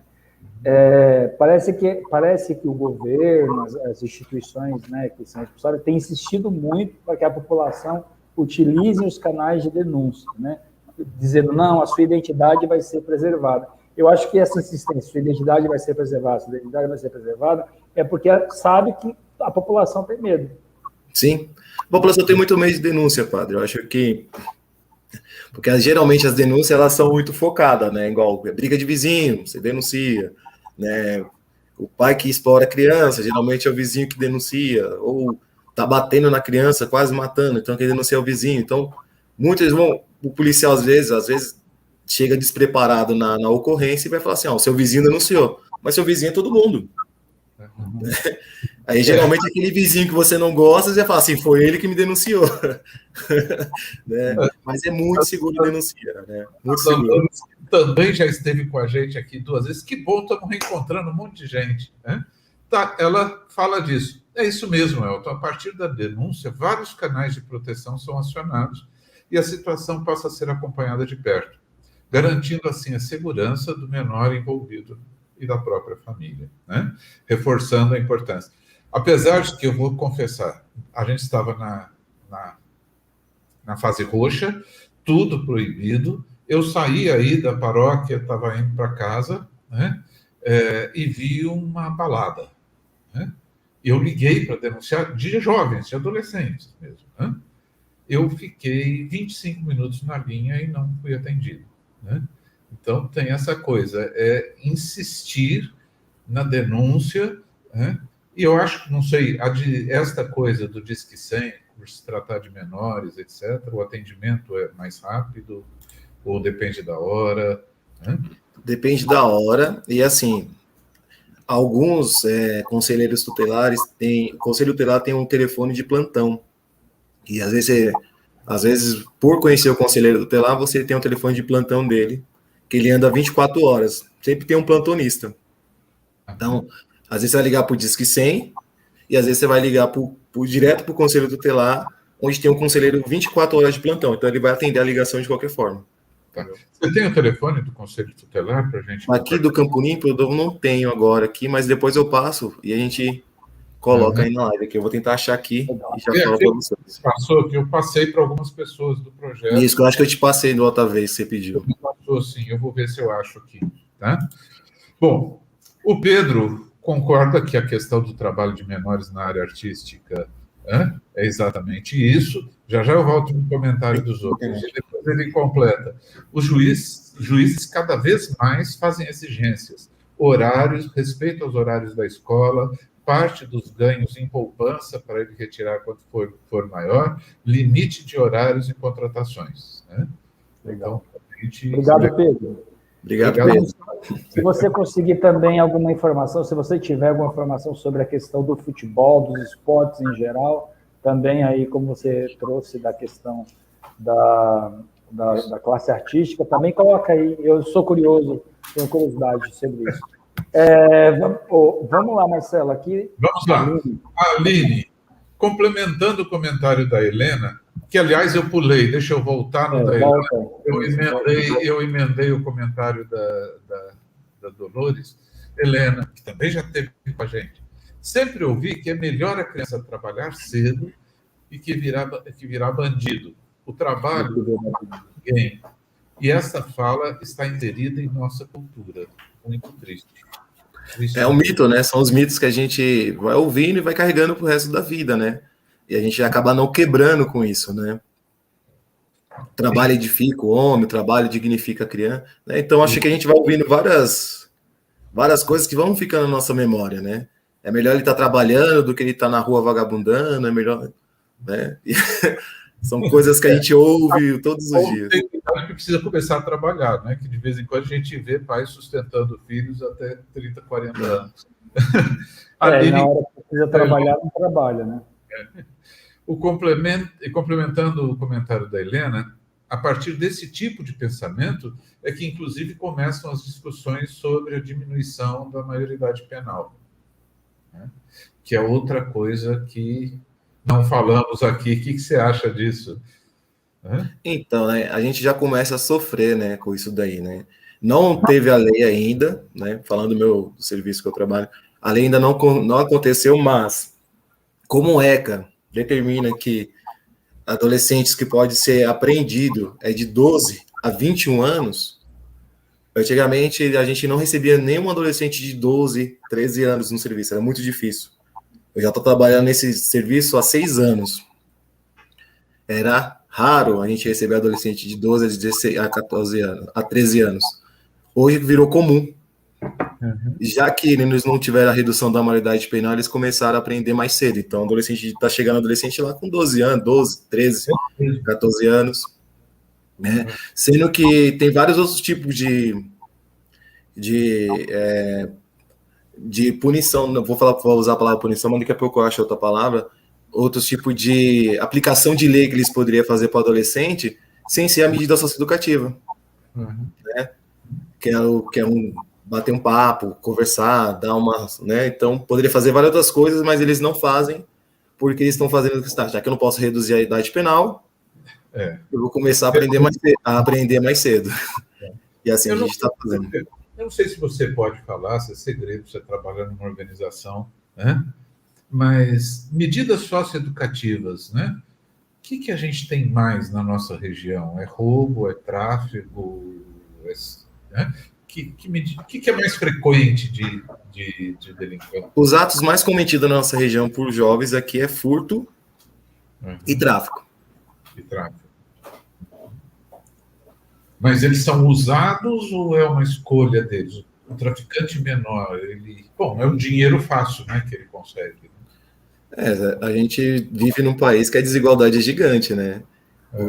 O tráfico, ele, a partir do momento, ele passa a ser atrativo dentro da periferia, porque é o dinheiro na mão ali. Então, a gente entende que, né, o adolescente jovem que não tem escolarização, às vezes ele não consegue ingressar no trabalho, né? E ele acaba partindo para o tráfico, que é um lugar que não vai precisar exigir dele uma escolarização. Exatamente. E dentro da periferia, né, Elton, nós que somos da quebrada, né? Sim. Dentro da periferia, o cara que está no... Não podemos esquecer que o tráfico é um governo paralelo dentro bem, agora não mais na periferia, mas no Brasil inteiro. No Brasil inteiro, né, padre? Né? Mas na periferia é um governo paralelo, então, ou seja, se você está dentro do tráfico, você tem respeito, né? Você tem reconhecimento do status, né? Você não ninguém mexe com você, né? Ou seja, então, além de financeiramente, existe um outro ganho, um ganho que é o ganho do status, porque às vezes a gente não tem, né? Por exemplo, ver a ascensão, um exemplo, a ascensão desses garotos, né? Que procuram a vida no futebol, por exemplo, né? Não vai entrar no futebol, mas entrar, por exemplo, no mundo da música, por exemplo, os rappers, né? Os MCs, né? Por exemplo, né? Eu vi um outro dia quando aquele rapaz, infelizmente, morreu lá no Rio de Janeiro, né? Sim. E eu vi, a Fátima Bernardes fez uma conversa bacana com os outros, né? Dizendo o seguinte, que eles encontraram na música, na força da música, na força da... Não é rapper, né? Eles são MCs, né? É funk, né? Acho que é um outro tipo de música, né? Outro tipo de música. Que encontraram ali o respeito que eles queriam ter, que nunca tiveram na periferia. Então, esse jovem, ele vai, né? Enquanto vai para a veia artística, ok, né? Mas muitas vezes ele vai por outro lugar porque ele quer ser reconhecido. Sim. É a voz, né, padre? Acho que quando eu falei de dar a voz para o jovem, né? Acho que o jovem ele quer ser muito escutado, né? Acho que temos espaço dentro da comunidade onde o jovem ele é visto, faz muita diferença, né? Sim. Quando eles viram MC, quando eles viram jogador de futebol, né? Quando eles conseguem um emprego formal, você tem que ver a alegria que é, né? Porque são conquistas que ninguém ouviu ele ou ninguém deu espaço para que ele conseguisse, né? Então acho que a gente tem um fórum da criança e adolescente de Campo Limpo, onde o jovem é o protagonista, onde ele tem a voz dele, onde que ele traz da visão dele qual é aquele problema que ele está vendo, né? O que a gente faz com você está vendo o tráfico na sua comunidade? O que o jovem vê e o que ele pensa do tráfico? Muitos pais e mães têm medo de perguntar para o seu filho o que ele pensa quando vê um cara traficando, mas seria importante perguntar para ver o que o seu filho pensa sobre isso. Né? Não é só falar, são noias, são, né, esses termos pejorativos que tem, mas entender o que o jovem vê, o que ele olha. Ele olha, ele pensa o quê? E em cima disso trabalhar. Né? Porque às vezes ele só quer um espaço de escuta, né? Quer falar e ser escutado, né? Eu acho que tem uma coisa que a gente fala, o tema que o Padre Green colocou, é uma forma dele ser visto, dele ser gente. Identidade, né? E isso forma a identidade dele, quer dizer, isso é muito legal. Marcelo, faz só o comentário. Antes de você fazer o comentário do Pedro, faz o comentário da Aline, porque aí fecha isso que a gente falou, Aline. Tem mais lá para frente? Depois a gente volta. Aline Pigosa. Sim, lá embaixo. Aí começamos a perceber que as questões são muito mais profundas, principalmente nas periferias. Falta de estrutura familiar, falta de acesso à cultura, educação de qualidade, etc. Exato, perfeito. Fechou o que a gente estava conversando aqui. Perfeito. Vamos voltar lá aos outros, né, Marcelo? Vamos lá para os outros, né? Dona Antônia está com a gente, o Lucas coloca: estamos na parte urbana da cidade. Imagine a precariedade da zona rural na roça. Não tem saúde, educação, comida, saneamento. É de cortar o coração do tem fubá, farinha. Deve ser não tem fubá. Só tem fubá, farinha. É triste. Mas é uma coisa que eu vejo, né? Eu estava me preparando para o bate-papo e eu lembrava que na zona rural que eu era muito comum, mas, por exemplo, as crianças levarem a marmita para os colonos que estão, etc. Eles são envolvidos na rotina, mas quando eles são colocados ali no sol, e aí é a agricultura familiar. Isso, até juntando um pouco com o que o Mário coloca, temos de diferenciar. Uma coisa é o menino, a menina ajudando nos afazeres domésticos, junto do pai e mãe, ajudando na lojinha. Pode até ser educativo se uma relação de amor e colaboração, né? A palavra ajudar, tá vendo? Aí que tá. Ele não é o responsável, ele é um ajudante, ele tá ali, junto. A partir do momento que ele é o responsável para aquilo funcionar, já não é ajuda. Foi o que ele coloca depois. Outra coisa é pôr o menino ou a menina para ser explorado em um subemprego. O problema é a exploração, é um caso de polícia. É caso de polícia. É bem isso. O Lúcio coloca aqui, quando tem show no SESC e alguns integrantes são menores, é necessário autorização assinada pelo juiz de menores e também do responsável. Bacana. Boa informação. Porque não pode ir no show, senão fecha tudo. A Mica coloca, minha neta também trabalha como jovem aprendiz no Embu, como auxiliar administrativa em uma logística. Legal, né? O Pedro, exame de... Não, ele coloca assim, Marcelo, antes, ainda com relação à televisão. Ainda com relação à televisão e cinema. Exames de cenas e roteiros, inclusive com apoio emocional. Por outro lado, às vezes vemos excessos. Sim. Eu, às vezes, vejo cena que eu falo assim, como puseram uma criança para fazer essa cena, né? Mas deve ter todo um trabalho para isso. Nossa, que coisa boa, tanta gente participando. Podem continuar, ainda temos uns 15 minutos aqui, né? Eu queria aproveitar, enquanto não chegam perguntas... Eu mandei o telefone do Conselho Tutelar no nosso chat privado, Marcelo. Se você conseguir jogar lá depois... Coloco. O pessoal é o Conselho Tutelar de Campo Limpo. Que ótimo. Eu fiquei aqui tão entretido que... Porque é importante, né, pensando aqui, a gente conhecer os órgãos responsáveis, né, pela criança e adolescente, aonde procurar essa ajuda, né, padre? O padre falou que muita gente vai até ele, às vezes buscar essas ajudas, e às vezes tem esses caminhos, né, tem esses lugares, né, onde que a gente pode buscar não somente a denúncia, mas também aconselhamento, buscar apoio emocional, buscar todo tipo de apoio que a gente às vezes não tem para dar naquele momento para aquela família, ou para aquela criança e adolescente também. Então, acho que é muito importante a gente acessar os canais legais sempre, para depois qualquer outro canais que possa surgir depois, né? Eu acho que todos os canais legais a gente tem que acessar, né? Tá aí para ser acessado, né? E depois eu vou ver se eu consigo, Marcelo, o telefone de algum conselheiro tutelar. Quem sabe a gente pode até fazer um papo depois sobre o conselho tutelar e trazer um conselheiro para estar falando um pouquinho também, que acho que amplia bastante essa questão, né, do trabalho infantil, da exploração, questão de educação, né? Então acho que traz bastante ampliação sobre esses temas, né? Agora, ligar para o Conselho Tutelar, você já tinha passado esse telefone, né? Como eu disse no começo, nem todos estavam aí. O Elton nos ajuda no projeto de integração, né? Questão de serviço social, né?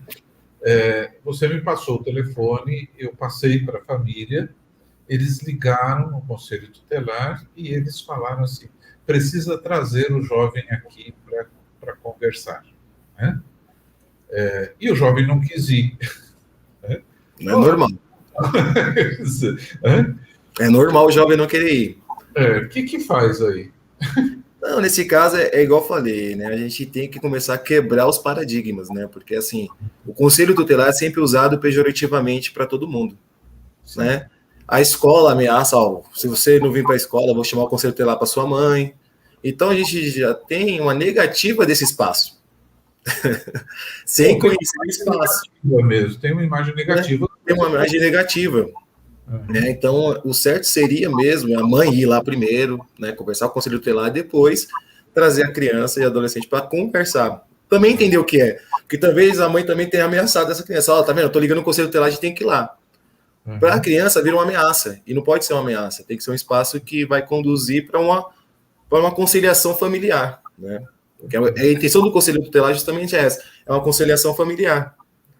Não é tirar a criança da família, Não é denunciar a família, é fazer uma conciliação familiar, trazer para eles o lado A, lado B e apoio na comunidade que a gente vive, né? Então, acho que o conselheiro tutelar tem um trabalho muito importante, né, dentro desse espaço, né? Então, ele trabalha desde abuso sexual, desde criança que mora na rua, né, está em situação de rua. Então, ele trabalha com todo esse público. Então, imagina, então, ele tem uma rede super gigante de trabalho, que a gente às vezes não acessa porque a gente tem essa negativa do conselho tutelar. Ele só vai retirar a criança e não vai fazer nada. Né? Legal. O Pedro pergunta se nós vimos a série Sintonia. Eu, particularmente, não vi, então não posso achar. Pedro, fala um pouco mais. Você recomenda? Em que streamer que está? Eu assisti essa série Sintonia. Eu ia assistir. Não recomenda? Eu ainda não assisti, não deu tempo de assistir essa série Sintonia, mas o pessoal está falando muito bem dela. Ah, é? Legal. Né? Gente, enquanto não tem pergunta aqui, né? Não sei, Padre Glênio, como é que está aí. Imagino que a cabeça rodando de dúvidas, comentários. Não, eu continuo conversando sobre, né? Eu acho que esse tema, quando surgiu, né, a ideia da gente falar sobre quando é um trabalho, quando é exploração, né? Por exemplo, mesmo nós, quando a igreja, né? Antes tínhamos os seminários menores, por exemplo. Depois, o que eram os seminários menores? Era onde as crianças entravam, 11 anos, 10 anos, né? Fazíamos o que na época, acho que o Marcelo pode dizer melhor do que eu, era o que era o colegial, Marcelo, a quinta série? Era o colégio? Não. A gente tinha, no meu tempo... O ginásio, né? O ginásio. Meu e do Mário, pelo menos que eu sei. Era grupo, admissão, ginásio, que seria justamente... O Fundamental 2, né? Que seria daqui o quinto ano, então. Então, ou seja, com o passar do tempo, né, hoje, por exemplo, hoje não se admite o menor de idade no seminário. Por exemplo, hoje ele tem que completar o ensino médio para poder ser admitido no seminário, para poder entrar no seminário. Então, se entra mais criança, apesar de que nos seminários, né, se tinha, assim como nas famílias, né, se tinha a ideia do trabalho, tinha que trabalhar para poder se sustentar dentro do seminário, ou seja, as roças, os seminaristas trabalhavam nas roças, essas coisas todas que aconteciam eram um reflexo do que tinha nas famílias, né?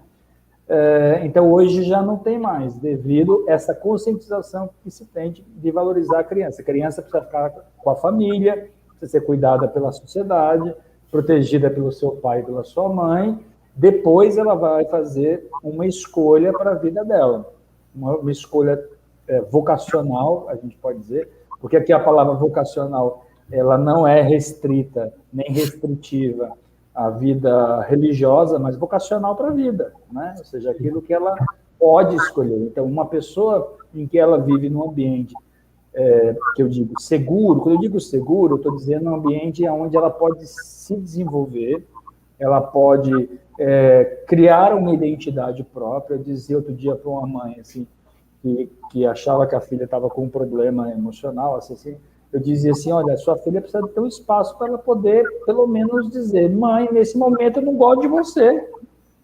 Entendeu? Eu não gosto de você assim, mãe, né? Eu não gosto de você. Então, ou seja, onde tudo é muito restrito e restritivo, se criam pessoas capazes e pessoas capazes de fazerem, de quererem esse espaço, ou seja, de buscar esses espaços em outros lugares. E aí, muitas vezes, vão para o tráfico, muitas vezes vão para a rua, muitas vezes vão buscar nos grupos, nos guetos que são criados, agora os guetos virtuais, né? Ou seja, esses grupos virtuais, e ali eles vão sendo entendidos, vão criando os seus próprios grupos que querem identidade própria. Então, ou seja, eu acho que o maior conselho que a gente poderia dar para as famílias é deixem os seus filhos serem gente. Não criem seus filhos como se criam um bicho de pelúcia, um bicho de... né, um pet, não é? Hoje em dia, os pets, às vezes, são muito mais bem criados do que os próprios filhos, né? Os pets podem fazer o que quiserem, muitas vezes, né? Então, ou seja, deixem seus filhos serem gente, criem seus filhos para serem gente, para que eles tenham capacidade de escolha, escolhas decentes para a própria vida, né? Eu acho que essa era a ideia da discussão, né? Porque muitas vezes, quando a criança vai para a rua, o pai sabendo ou não, o pai explorando ou não, os adultos explorando ou não, é porque, infelizmente, quem era para ser cuidado não está sendo cuidado, né? São os casos dos abusos, por exemplo, né? E depois aí estoura na vida adulta. Sim. Não sei o que vocês acham disso que eu falei. Não. É bem isso, Paulo. Você disse que não tem essa realidade mais na questão dos seminários, etc., mas o interior ainda tem muito isso, né? Que se você está numa cidade pequena, se você está numa população rural, você só tem ensino fundamental 1, né? E às vezes para a criança poder continuar estudando, ela muitas vezes vai para uma cidade maior, e muitas vezes ela é empregada, né? Quer dizer, ela vai trabalhar. Mas aí, né, Marcelo, mas aí através, né, do Estatuto da Criança e Adolescente, da nossa Constituição, que foi se criando essa consciência né, eu acho que as leis, elas foram mudando a forma da gente pensar esse mundo criança, né, porque esse mundo criança, antigamente ele não era pensado, a criança era um instrumento nosso mesmo de mão de obra barata para trabalhar no Brasil por muitos anos, né, até né, muitos anos. Então, acho que pensar ter essa lei, né, ainda acontece, o Brasilzão é gigante, né, a gente tem um Brasil enorme, mas na hora que é pego, né, na hora que é feita a investigação que se traz à tona, tem toda uma lei que já a protege, então já tem toda uma rede para isso, né, então acho que o importante de conhecer esses espaços, né, o Estatuto da Criança e Adolescente, a Constituição, o direito, né, das crianças e adolescentes, é justamente para isso, porque na hora da precisão, saber que tem uma rede atrás, né? Às vezes a exploração acontece e a gente não sabe, né? A gente imagina que às vezes imagina que não é. Então, o que é exploração, o que não é? Eu acho que a gente deixar isso aqui claro, né? Que é um bate-papo muito gostoso. Eu gosto de bater esse tipo de papo, né? Até no meu próprio trabalho a gente bate bastante esse papo, porque às vezes também está num campo muito assim, pô, é exploração, não é? Denuncia, não denuncia? Ou conversa com a família, não conversa? Como que a gente faz, né? Então a gente tem que entender que tem esses espaços para a gente fazer esse apoio com essa família, trazer essa rede para que participe dessa vida dessas famílias, né? Às vezes o acesso a isso não traz o conhecimento para elas, né? Então não se sente segura, né? O padre falou uma coisa muito engraçada, que assim, a criança tem que ter esse espaço de fala com a família, né? Ela tem que falar que eu não gosto de você, minha mãe, né? Tem que ter esse espaço de fala. Às vezes a gente não abre esse espaço de fala com medo de ouvir o que a gente não quer ouvir. Mas é super importante para que desenvolva um relacionamento familiar que vai crescer só cada vez mais, vai ficar muito melhor, né? A nossa relação com Deus, as pessoas acham que, por exemplo, outro dia falaram assim, eu tô com medo porque eu tô brigando com Deus. Eu falei, você está brigando com a pessoa certa, porque ele nunca vai deixar de te amar, porque você, pelo contrário, Deus cria conosco uma relação tão de amor que permite a gente ser quem a gente é, até de dizer não para ele, até de brigar com ele. Então, ou seja, tem que ser isso dentro da família, né? Ou seja, esse espaço, tem que ter um espaço onde eu posso errar, onde eu posso ser corrigido, onde eu posso ser ouvido, porque eu errei, não é? E também onde eu posso ser elogiado e incentivado nas minhas possibilidades. Se não existe esse espaço, ou seja, que é um espaço alargado, como se fosse assim, um espaço, assim, uma bolha, ali onde a criança vai se tornando adolescente, aliás, o bebê se torna criança, essa criança se torna um pré-adolescente, esse pré-adolescente se torna adolescente, um jovem, aí ele sai capaz para poder viver a vida dele. Se essas etapas são quebradas, puxa, tadinho do ser humano. Marcelo, nós estamos estourando o tempo, tem várias coisas. Tem uma pergunta da Aline aqui que eu vou deixar para encerrar, vou apresentar os comentários, né? Tema muito importante e necessário que a Malu colocou. O Pedro respondeu a nossa pergunta. São 3 amigos da periferia que seguem caminhos distintos: a música, igreja evangélica e tráfico. Nossa, interessante. Legal. Interessante assistir. O Gleidson, conhece, Chico? Conheço. Essa família Almeida é terrível. Meu irmão mais velho. Parabéns por sua explicação sobre o Conselho Tutelar, a rede e a Fundação Casa. Trabalhei por 18 anos em uma ONG e tínhamos a parceria com jovens de LA. Um trabalho E a liberdade assistida, que depois Isso, o Edson pode liberdade falar. assistida. Um trabalho maravilhoso e acompanhamento e suporte que os técnicos da Fundação são de excelência. Embaixo ele coloca também, Marcelo. Acho que é a mesma coisa, né? Acho que não, acho que é outra coisa. Vamos lá. O Gleidson também coloca. Elton, sua explicação sobre Fundação Casa, Conselho Tutelar e Rede é corretíssima. Realizei por 18 anos. A mesma coisa. A dona Antônia coloca um tema aqui. Elton, há um tempo atrás eu estive no Conselho Tutelar para denunciar uma família que batia muito em uma criança de 3 anos. Até hoje não apareceu ninguém para saber o que aconteceu com a criança. Isso ocorre no Conselho Tutelar porque a demanda é gigante, né? A gente, não sei se vocês sabem, em Campo Limpo temos 5 conselheiros tutelares para o território inteiro. Nossa. De Campo Limpo, né? Então, a gente fala que a denúncia, às vezes eles vão escolher as que estão mais gravosas, né? Como todos nós sabemos, né? E às vezes a denúncia é protocolada e às vezes não vão atrás, mas acho que é insistir na denúncia para que ela seja ouvida, né? Porque são 5 conselheiros tutelares para tomar conta do território de Campo Limpo inteiro. Eu tive uma experiência de um atendimento do Conselho Tutelar, né, que foi muito legal. Ele chamou a mãe, chamou a avó, chamou a criança e colocou condições e a criança voltou a estudar, inclusive. Né? Eu achei que foi muito hábil. Mas que pena que não atenderam aí.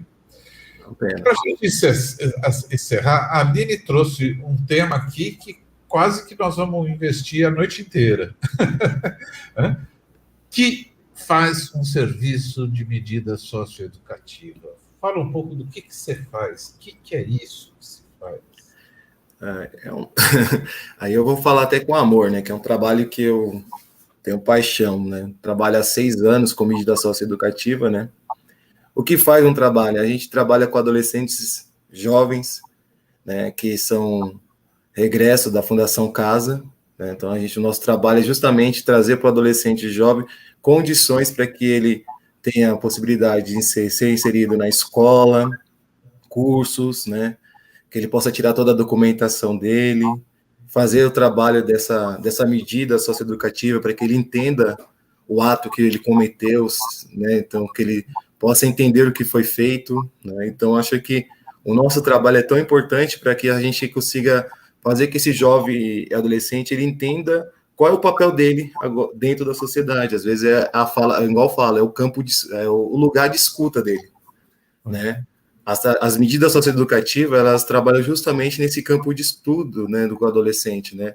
A gente cria um PIA, né, que é o planejamento individual do adolescente, onde a gente traça com ele metas para que ele possa, no decorrer da medida, trabalhando essas metas nesse curto prazo, para que ele possa ser liberado pela Justiça de São Paulo da medida socioeducativa que foi aplicada para ele, né? Que tanto pode ser a de LA, que é a liberdade assistida, ou a de PSC, que é a prestação de serviço à comunidade. Né? Então, a gente trabalha com esses adolescentes nessa perspectiva de trazer ele de novo, né? Como o pessoal gosta de falar do judiciário, o judiciário adora essa palavra, reintegrar ele à sociedade. Ele já está na sociedade, então não precisa reintegrar, na verdade é fazer que ele olhe diferente para a sociedade, a gente vai todo esse trabalho com ele, para ele que... Em grupo, é individual, em grupo, faz oficinas, como é que funciona? Então, individual, a gente faz trabalho individuais com eles também, atendimentos individuais, toda semana, em grupos também, falamos sobre temáticas, sobre sexualidade, sobre tráfico, a gente fala sobre polícia, a gente fala sobre todos os temas pertinentes a que eles tenham, para desmistificar, tirar algum pouco desses mitos que eu falo. São muito mitos e às vezes a gente leva esse mito para a vida como fosse a verdade verdadeira até o resto da nossa vida, né? Fazemos cursos de capacitações também, o serviço oferece capacitações de cabeleireiro para eles, ação dentro da comunidade, então o adolescente aprende a cortar cabelo, então a gente vai cortar cabelo do pessoal na comunidade. Então é para ele olhar a comunidade que ele mora de uma forma diferente.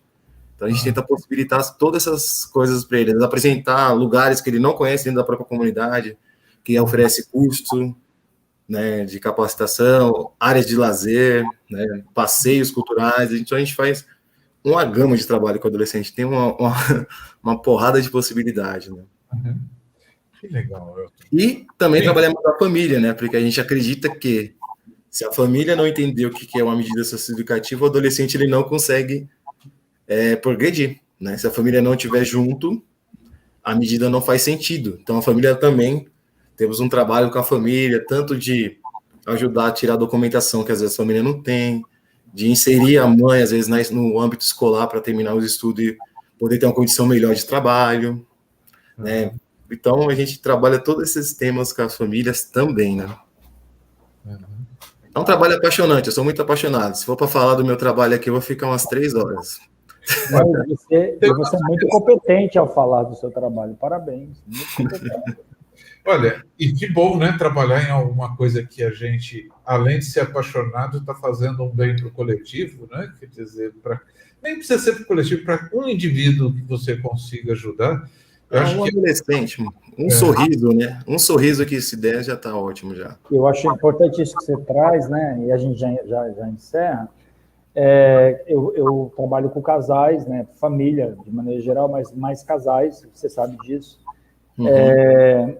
E eu digo para o pessoal do Encontro de Casais com Cristo, que é um grupo, né, que trabalha com casais, né, e que tem os círculos domiciliares, né, trabalham nas casas. E às vezes as pessoas fecham os círculos porque só tem um casal. Eu falei, gente, mas como você vai fechar o círculo porque só tem um casal? Um círculo de conversa, né, de debate.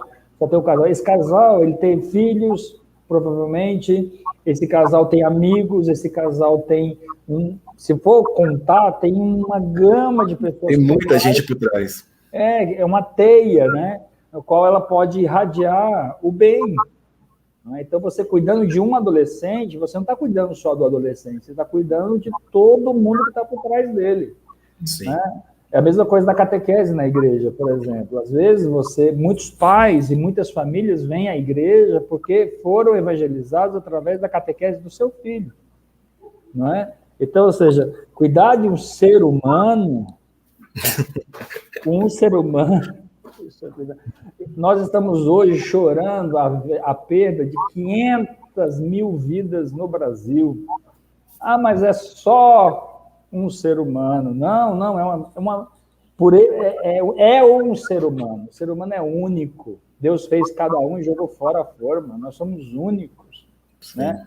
Então, ou seja, quando você cuida de um ser humano, você está cuidando da humanidade inteira. Eu não sei para vocês, mas para mim congelaram todas as telas. Não, a minha não. Tá tudo ok. A tua internet deve ter dado uma falhada. Mas é bem isso, padre. A gente entende que não adianta eu preparar o adolescente lá no meu serviço e ele chegar em casa e a família não tiver condições para recebê-lo de novo, né? Então a gente faz a preparação de todos juntos para que ele continue debatendo esses temas que ele foi despertado dentro do serviço com a família, né? Igual a mãe que, num caso lá do serviço, a mãe que entrou na escola, ela motivou a família inteira a entrar na escola. Sim. Ela entrou na escola, vou voltar a estudar. Depois de 40 anos, ela voltou a estudar. E porque ela entrou, os outros filhos todos acompanharam. Falou, né? Então, acho que é muito gratificante. É o meu trabalho que eu sou apaixonado. Então, se eu for falar aqui, a gente vai ficar aqui. Exatamente, Elton, muito obrigado. Aqui tem pessoal, desde a Simone Ozaki dizendo assim, hoje não fiz pergunta, mas fiquei atenta a cada resposta, do Elton. Esse tema é muito delicado para nós todos, né? O Valdeli diz, parabéns pelo tema de hoje, acho que devemos dar continuidade. O Pedro Scherto diz, muito obrigado, Elton, Marcelo, Padre Glênio, muito bom debate. Helena Rocha também agradece a mim e ao Marcelo, sensacional. Andressa Ponciano e diz, muito obrigado, boa conversa, parabéns. Eliana diz que percebe pelo seu semblante que você gosta do seu trabalho. A Dolores diz, parabéns, Elton, pelo seu trabalho, parabéns pelo debate desse tema, trouxe muitos esclarecimentos. E o Lúcio, você conhece esse cara aqui, o Lúcio Costa, Elton? Conheço. Meu sogrão. Muito bem, o Lúcio diz, parabéns pelas explicações, legal. O seu Ponciano diz que o debate foi excelente, ele gosta muito dessa conversa sobre assistência social. Eu gostei de saber, viu, seu Ponciano, que o senhor é fruto de vamos dizer,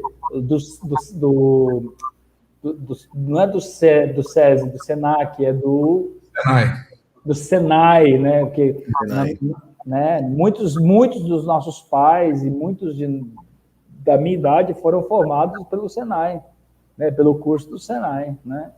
Que né, como era muito difícil fazer faculdade, ter uma faculdade, né? Então fornecia o curso técnico. Curso técnico, né? Era muito bacana. Muito bom. Muito bom saber. Quem mais, Marcelo? A Nádia diz parabéns pelo bate-papo. E o Clóvis? O Clóvis, obrigado a todos. Nossa Senhora está... E a dona Antônia Canté, parabéns a todos.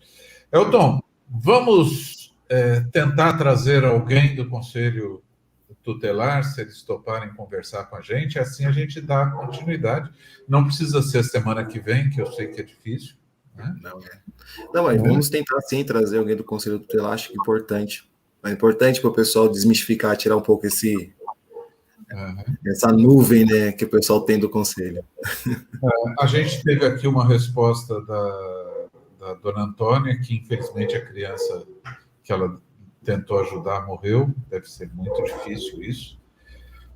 Eu queria aproveitar antes para os avisos finais aí. Primeiro, agradecer, Elton, você já é da Pascom, já trabalhamos juntos, já ajuda no projeto, e hoje foi um bate-papo, uma delícia. Obrigado, e conforme as pessoas disseram aqui, você esclareceu muita coisa.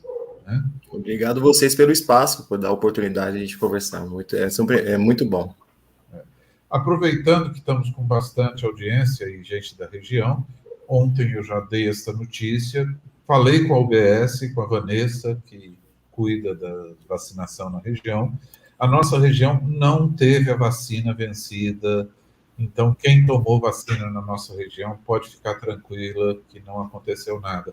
Né? Todas as AstraZenecas que foram aplicadas na região estavam dentro dos padrões. Então, uma atenção a menos, né? Que as notícias... Pois é. Ok. Eu não estou vendo mais vocês. Ficou paralisada a minha tela, mas... Nós estamos te vendo, tá? Você continua te vendo. Branca, com a barba branca. E se mexendo aí. Ele está respirando. Tá? Que bom. Com a companhia de todos, a gente volta a se conversar. Né? Isso.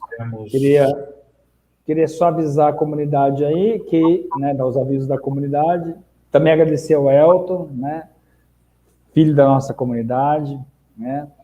Também colocar em oração aqui a dona Luísa, que é da nossa comunidade, porque acabou de falecer o irmão dela, Nelson Rodrigues, né? Tem nome de gente famosa, né? Então, ele acabou de falecer, então vamos rezar pela dona Luísa, que é da nossa comunidade. Ela sempre acompanha aí os nossos bate-papos, né? Sempre acompanha, é ministra da nossa comunidade, né? Uma pessoa querida. Também faleceu o irmão dela, vamos rezar por ele. Né? Também avisar a comunidade que amanhã temos as missas aqui na nossa paróquia, às 8 da manhã, às 10h30, transmitida por esse canal do YouTube e do Facebook, e às 18 horas. Amanhã teremos a venda dos pães, né? Estamos aí com a nossa padaria aberta, a padaria de São José, tá bom? E também avisar que teremos a nossa festa julina, tá? Julina. Semana que vem é a nossa festa julina. Como será essa festa julina? Será delivery ou drive-thru, retirada, tá bom?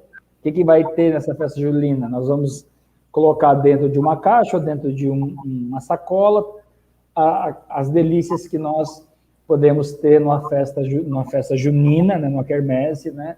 Então, teremos as 3 bebidas tradicionais, que é quentão, vinho quente e chá de amendoim. Teremos milho, pamonha, teremos um pedaço de bolo de milho, um pedaço de torta salgada, teremos canjica, arroz doce, teremos espetinho de morango com chocolate, teremos também, o que mais? E cachorro-quente. Pronto. Será isso dentro de uma caixa ou de uma sacola, para você aproveitar, não dizer assim, não comi as comidas aí da festa julina. Não, você vai comer sim, aproveita. Nossa paróquia vai entrar em festa semana que vem. Tá? Muita coisa, hein, padre? Ela vai estar recheado, hein? Sábado e domingo, tá? Então é só fazer o pedido pelo YouTube, pelo WhatsApp da paróquia ou pelo meu particular. Você pode fazer o pedido. Nós entregamos aqui na região do Campo Limpo, no Imbu e também no Taboão. Tá? Custa R$ 65 e ajuda nas obras da nossa paróquia. Tá? Obrigado, gente. E Dona Antônia dizendo assim, padre, amanhã eu vou buscar meu pão recheado. Já vendeu já está uma venda já. Olha o cheiro de pão que está aqui, vocês não imaginam. Marcelo, obrigado pela parceria mais uma vez. E quero terminar esse bate-papo dando a bênção a todos que participaram. E a você, Elton, parabéns pelo seu trabalho, pelo seu cuidado com o ser humano. Obrigado. E é um cuidado com o ser humano o mais desprovido, né? Que é o ser humano onde ele não tem condições de ter a sua própria vida, de ter seu próprio sustento e de se proteger. Você trabalha na proteção do ser humano. Lembremos que Jesus disse isso, né? Quem fizer isso a um dos pequeninos, é a mim que está fazendo. Parabéns, viu? Obrigado, padre. O Senhor esteja convosco. Ele está no meio de nós. Pela poderosa intercessão de São José Operário, abençoe-vos o Deus Todo-Poderoso, Pai, Filho e o Espírito Santo, e amém. E outra coisa, o sentido da religião é cuidar do ser humano. Não são os ritos, eles só servem se forem para cuidar do ser humano. Então, vamos cuidar do ser humano e estaremos cumprindo todos os ritos da nossa religião. Perfeito. Boa noite a todos. Boa noite. Elton, encerra para mim que o computador está travado. Pode deixar. Tchau, gente. Fica com Deus.